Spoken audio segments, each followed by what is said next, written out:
kasus virus corona ini dampaknya luar biasa. Ini tidak saja di Indonesia, namun juga di beberapa negara di dunia. Nah, sebagai advokat, apa yang perlu dilakukan untuk bisa paling tidak COVID ini bisa menguntungkan bagi Indonesia? Ya, sebetulnya kita bicara masalah tentang statuta Roma. Nah, di samping satu Roma adalah pihak PBB. Ada yudisi ketika adanya sesuatu menyangkut lingkungan hidup. Nah, kemudian di samping lingkungan hidup juga tentang ekonomi kemanusiaan. Kemanusiaan dari kejahatan terhadap manusia dalam arti ketika ada virus manusia itu bunuh semua, mati semua. Nah, tapi yang penting adalah budaya sosial dan ekonomi penting. Itu bisa. Nah, kita juga pada negara yang terkena dampak corona. Nah, dampak corona itu bisa juga, tapi di mana corona itu ada? Pertama, kalau kita melihat di Wuhan, apakah di Wuhan itu, negara Cina itu, atau kelalaian atau memang diciptakan? Ada kelalaian dua, unsur sengaja atau tidak. Kalau sengaja, offset, terus bisa. Nah, sekarang kita kembali lagi Indonesia. Jadi kalau kita memandang teori nilai debem, jadi ada 13/5. Demikian. 13/5 itu perbuatan hukum.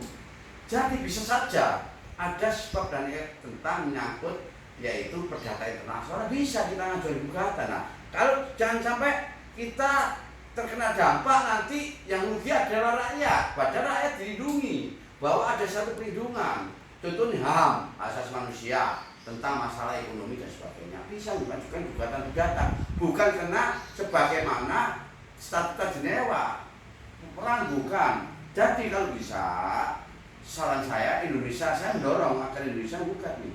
Supaya apa? Kalau gugat nantinya dapat bantuan. IMF aja sekarang nggak bisa lagi. Semua ini bukan hanyalah Indonesia tapi dunia. Nah, dengan dunia ini bisa kita ngajukan gugatan. Tapi dampak dari bukan lockdown ya, PBSB ini adalah penting sekali untuk masyarakat harus diberikan makan. Ketika orang nggak keluar rumah, apa yang mana? Ya makan dong. Nah, makan, sandang. Kalau sandang sih nggak usah.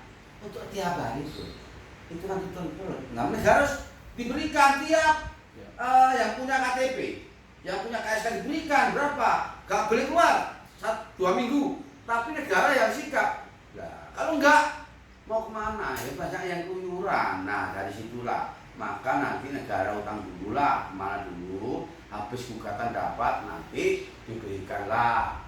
Nanti utang itu kan beres.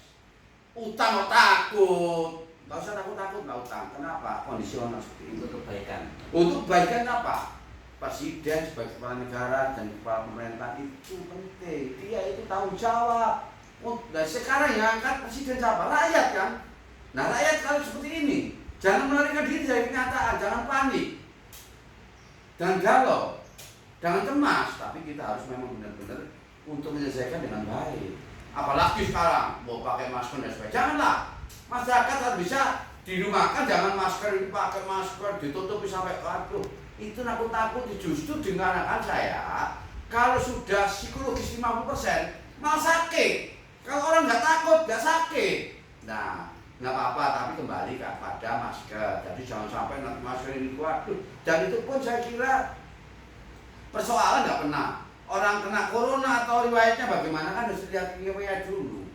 Jadi orang yang kena orang tua riwayatnya kena jantung, kena diabetes, kena stroke, itu enggak ada. Pokoknya corona, orang itu corona terus. Jadi ada sesuatu yang dari ID membuka statement bahwa harus jelas. Disebut dari itu kerahasiaan dan penyakit, tapi ID sudah menyampaikan bahwa kalau ada kena meninggal harus dijelaskan tentang medical recordnya.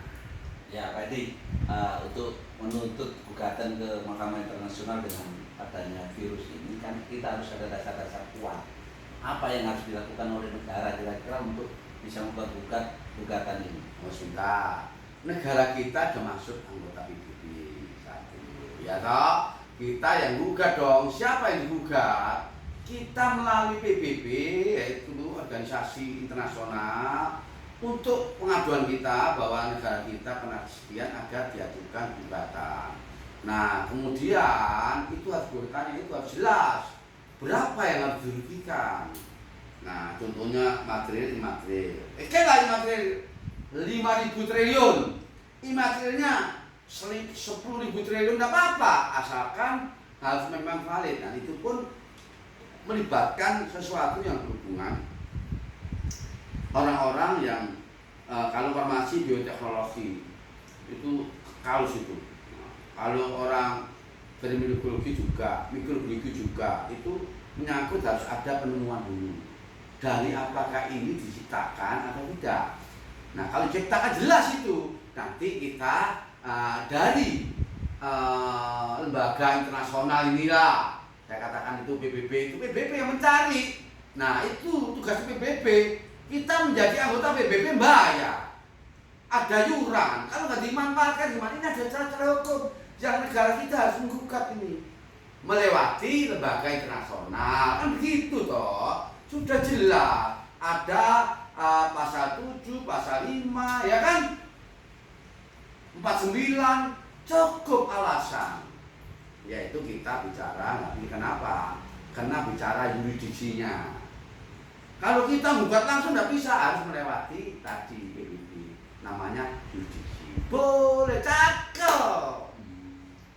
Terus untuk mendorong itu kira-kira apa yang akan dilakukan oleh Pak Edi sebagai pengacara yang ini adalah ide yang brilian sekali. Oh iya, saya akan membuat surat terbuka pada Presiden bahwa sesuai dengan apa yang menjadi statement saya hari Senin ini akan saya luncurkan surat saya terbuka pada Presiden, khususnya pasal 5 Undang-Undang Dasar 45 sebagai kepala negara dan kepala pemerintahan. Cukup.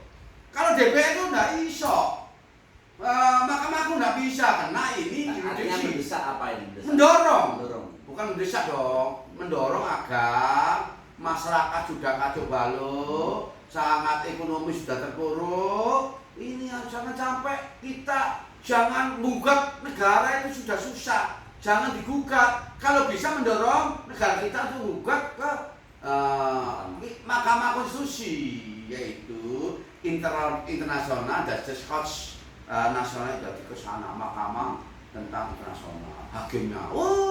Cakep. Saya hari Senin saya sampaikan harus buat surat terbuka pada Presiden agar Presiden mendorong untuk harus pengaduan ke lembaga internasional PBB karena kita sudah masuk anggota PBB. Artinya gini sekarang, kita hubungan Cina, ini awalnya virus ini dari Cina. Ya. Apakah Indonesia berani menggugat itu karena Cina ini, kita ini banyak utang dengan Cina?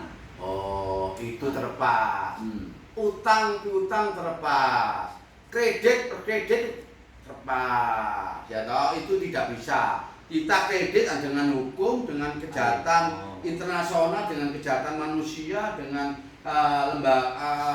contohnya lembaga itu nggak ada hubungannya. Yang ada hubungannya nanti PBB memberikan salah satu tugasnya ini PBB sendiri. Indonesia nggak bisa mampu, jangan biar nanti lembaga internasional PBB kita sudah masuk anggota PBB, ya toh, biar PBB yang mencari. Kalau nggak ada pengaduan ya diem. Kecuali kalau ada pengaduan dari kita baru nanti bergerak. Nah, pengaduan itu sifatnya nanti untuk minta bantuan pada negara-negara. Nah, itu diberikan sesuatu yang berhubungan dengan hanyalah sebagai salah satu, ini negara kita hukum. Ya. Diberikan sesuatu untuk apa? Kita punya satu konstitusi, yaitu pasal 103. Negara kita negara hukum. Jangan politik, jangan begini hukum. Sekarang menjadi panglimanya hukum, bukan politik. Politik itu kumpul-kumpul, politik apa? Itu sudah nggak ada. Sekarang politik nggak jalan. Ya, itu yang terakhir ini. Ya. Ini untuk mengusut masalah virus ini disengaja dan tidak sengaja ini adalah butuhkan suatu waktu yang tidak pendek, artinya panjang. Ya. Nah, kira-kira seperti apa peluang kita ini untuk bisa membuktikan bahwa virus ini sengaja atau tidak, seperti apa? Itu saya kan tadi saya sampaikan, itu nanti tugasnya lembaga internasional PBB. Nah, PBB ada piagam sudah saya sampaikan, ya. Ada pasal-pasal 49, pasal 5, pasal 7 dan sebagainya. Itu bisa yang mencari bukan kita, tapi lembaga yang independen. Lembaga internasional yang ditunjuk lembaga internasional siapa? Nanti mencari itu. Kalau enggak akan mencari. Siapa? Kalau ini diam-diam paling enggak lockdown dan sebagainya, enggak mencari. Kenapa sih ada cara-cara hukum yang digunakan? Kalau saya bisa gugat, saya gugat. Kalau saya nggak bisa gugat, karena sebagai warga negara. Tapi yang gugat itu negara, antar negara, tapi institusi. Ya, negara itu bukan antar negara, tapi negara menyampaikan pengaduan ke lembaga internasional PBB bahwa ini loh, Indonesia harus diukur dulu. Jangan sampai kita memberikan sesuatu yang nggak rinci. Jadi kurang lebih katakanlah. Jadi kerugian kita selama ini berapa triliun? Itu disampaikan. Gampang. Kalau negara tidak bisa, minta bantuan pada saya. Nanti akan saya rinci dengan tegas masalah gugatannya. Pengaduannya lah, saya bukan gugatan, pengaduan. Dan nanti itu urusannya dari lembaga internasional PBB. Oke, sip. Mantap, sudah selesai. Terima kasih.